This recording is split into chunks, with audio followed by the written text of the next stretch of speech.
बड़े बड़े बुद्धिमान, बड़े बड़े तार्किक, बड़े बड़े विद्वान, बड़े बड़े कैमरा, बड़ी बड़ी टीवी बागेश्वर धाम की पोल खोलने आए, लेकिन ठटरी के बड़े अपनी खुलवा कर गए।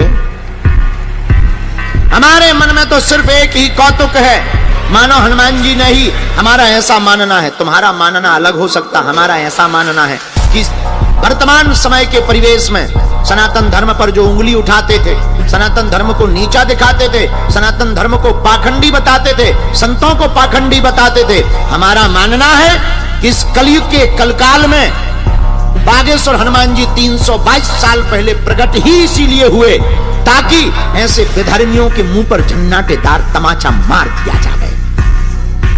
मनोरथ सबके पूर्ण होंगे,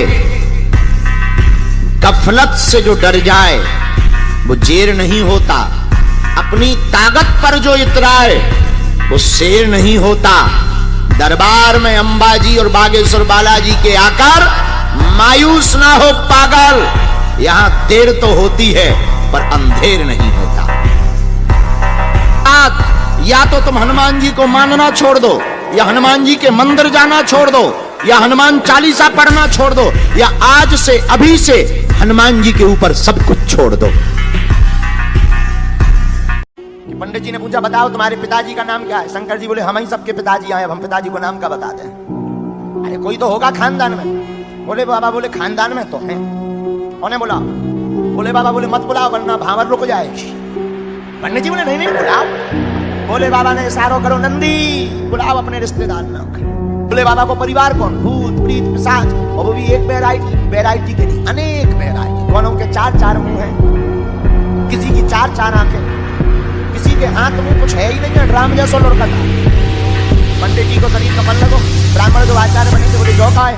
शंकर जी बोले हमारे खानदान के।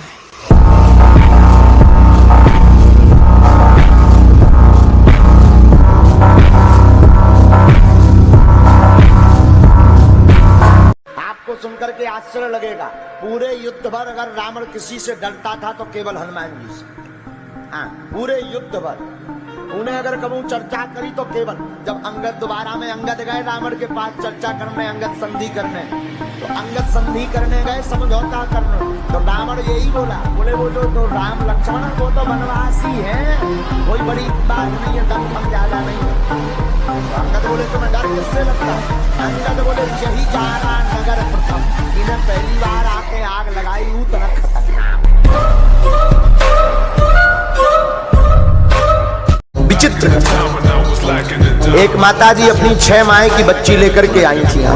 लगभग 1 लाख लोग पंडाल के आसपास थे। कल क्या हुआ कि भीड़ में उनकी वो 6 माह की बच्ची उनके हाथ से छूट गई, नीचे गिर गई। भीड़ में इतनी चपलन पड़ी तो उन्हें वो बच्ची लौट के मिली। रोते रोते यहाँ मंच पर आई तो इतनी रोई कि उसकी श्वास रुकने लगी। बोले महाराज जी बच्ची मर गई, क्योंकि इतनी भीड़, 6 महीना की बच्ची रो तो पाती नहीं, बोल तो पाती नहीं, लगता किसी ने गले में पांव रख दिया। और उसे जब गस्त आने लगा तो हाथ पकड़ के पंडाल के बाहर तक ले गए। पता है घटना क्या घटी? एक वृद्ध आदमी सफेद कपड़ा पहने हुए, सफेद पगड़ी बांधे हुए उस बच्ची को लेकर के आके पूछता है क्या ये तुम्हारी बच्ची? ना उसने कभी देखा ना वो कभी परिचित हुई, गले से लगा लिया उस बच्ची को। साक्षात हनुमान जी कल यहाँ विराजमान।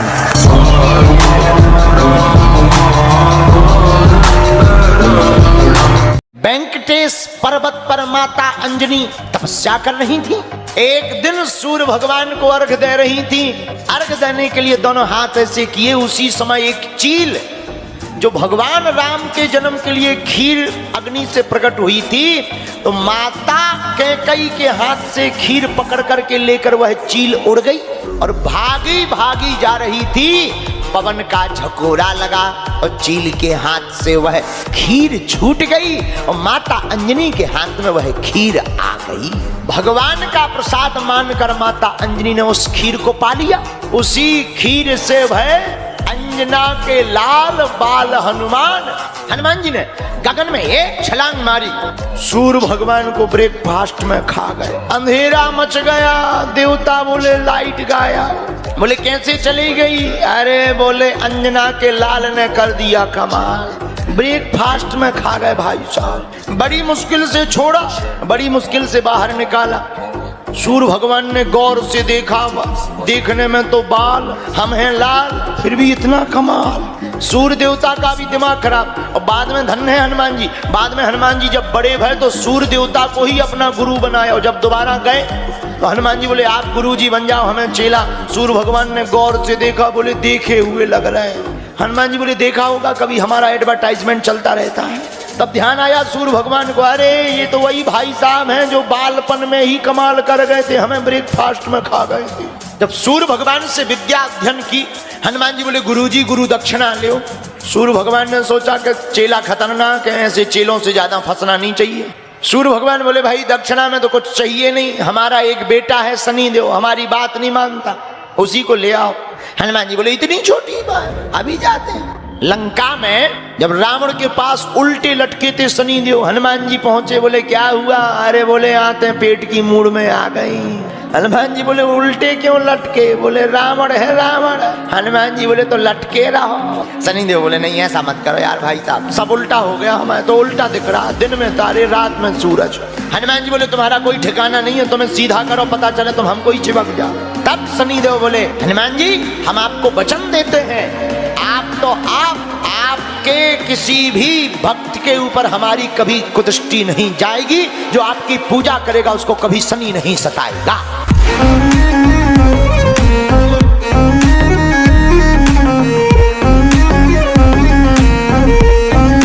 क्योंकि हमें इस बात पर बहुत गुस्सा आती है जब कोई हनुमान जी के ऊपर उंगली उठाता है।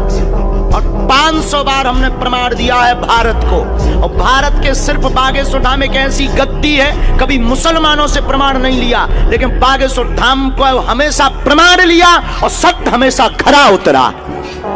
क्योंकि हम लुका छिपी का खेल नहीं खेलते, बंद कमरों में तमाशा नहीं करते, हम कोई मदारी या जादूगर नहीं है। अष्ट सिद्धि नौ निधि के दाता हनुमान जी की ये सिद्धि का प्रताप है।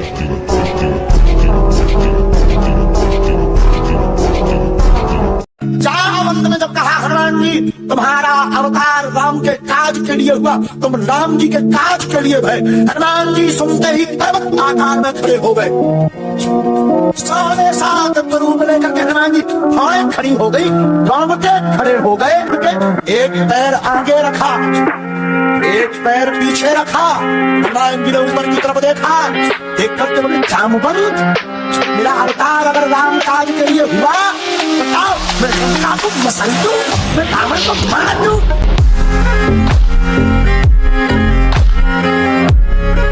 जब इन्होंने एक बार एक मुर्दे को जीवित कर दिया राम नाम से, तो पूरे में प्रचार हो गया कि गोस्वामी जी बड़े चमत्कारी। उस समय का राजा अकबर, उसने कहा अगर ऐसा कोई है तो लाओ उसे पकड़ कर, मैं देखूं चमत्कार है कि नहीं।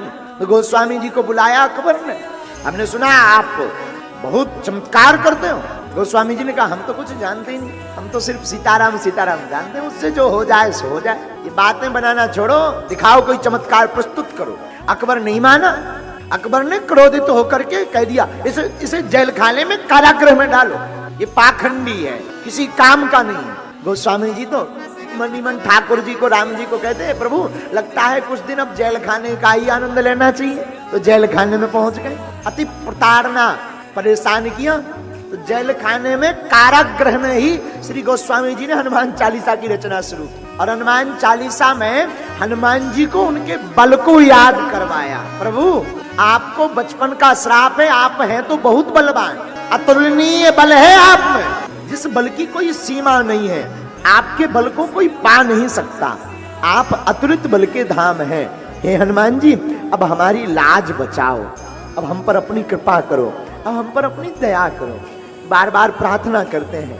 जब पूरा हनुमान चालीसा लिख दिया पर कृपा नहीं हुई, तो मन में विचार आया कि अब क्या किया जाए। अंतिम चौपाई जब हनुमान चालीसा की लिखी, तब गुरुदेव के नाम से लिखी। प्रभु जिस प्रकार गुरु अपने शिष्य का कल्याण करने के लिए अपना तप बल, ज्ञान बल, बुद्धि बल, भजन बल लगा देता है, उसी प्रकार ज्ञानी नामाग्रगण्यम सकल गुण निधानम वानरारामधीशम रघुपत प्रिय भक्तम वात जातम नमामि। हे अंजनी सुन भगवान सुत भगवान, अब हमारी भी रक्षा के लिए आप प्रकट होइए। जय जय जय हनुमान गोसाई, कृपा करहु गुरुदेव की नाई।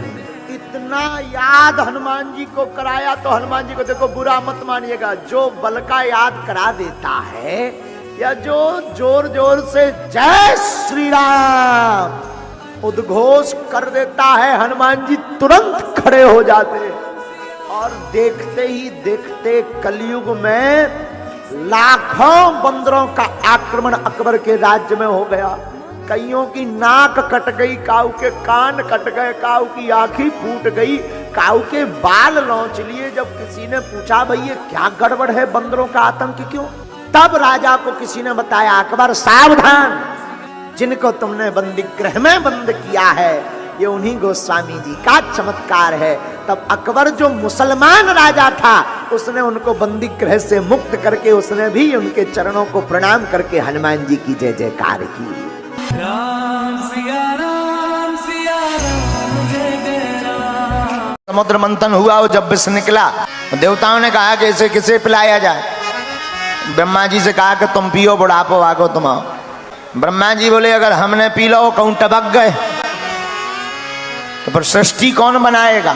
तब ब्रह्मा जी ने नहीं पिया तो कहा विष्णु भगवान से आप पियो, हमें ना पिलाओ। को और देखो कोने में बैठे थे हमारे अपने भोले बाबा, पहुंच गए सरकार, हे भोलेनाथ। देवता बोले सरकार विष निकलो, विष पॉइजन। भोले बाबा बोले सो क्या करें, पी जाओ। मुंह खोला, विष को पूरा मुख में डाला। माँ कहा, मुंह को बंद कर लिया। पीना चाहते थे पर सोचा हृदय में राम जी बैठे हैं, वो जल जाएंगे और बाहर अगर निकालेंगे तो पृथ्वी जल जाएगी। अब करें क्या, भीतर ले नहीं जा सकते, बाहर निकाल नहीं सकते, तो कंठ में ही धारण कर लिया, नीलकंठेश्वर हो गए।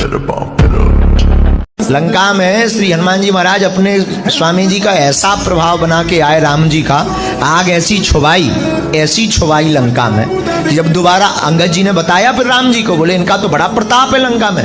राम जी बोले मतलब, अरे बोले हद हो गई। बोले कैसे हद हो गई। अंगद जी बोले हम गए, आपने पहुंचाया। अंगद जी को दूसरा बानर अगर कोई गया तो वो अंगद जी गए। तो अंगद जी जैसे ही गए और लंका में हड़कंप मच गया कि जो पहली बार बंदर आया था वो फिर से रिटर्न आ गया पूरी लंका में। तो राक्षस तो पहले ही से ही सदमा में थे, क्योंकि पहले वाले हनुमान जी का वो खेल देख चुके थे। तो जितने राक्षस थे सब रास्ते में हाथ जोड़ के खड़े हो गए। अंगद जी बोले इतना दिव्य स्वागत, वो भी राक्षस की नगरी में, दुश्मन की नगरी में। तो अंगद जी ने एक से पूछा तू हाथ जोड़े क्यों खड़ा है। अरे बोले तुम यहाँ मत पड़ो, सीधे निकल जाओ। अंगद जी बोले मतलब। तो राक्षस हाथ जोड़ के बोला हम तो समझ गए कि आप कौन हो, आपके स्वामी जी कौन हो। वो ही नहीं समझ।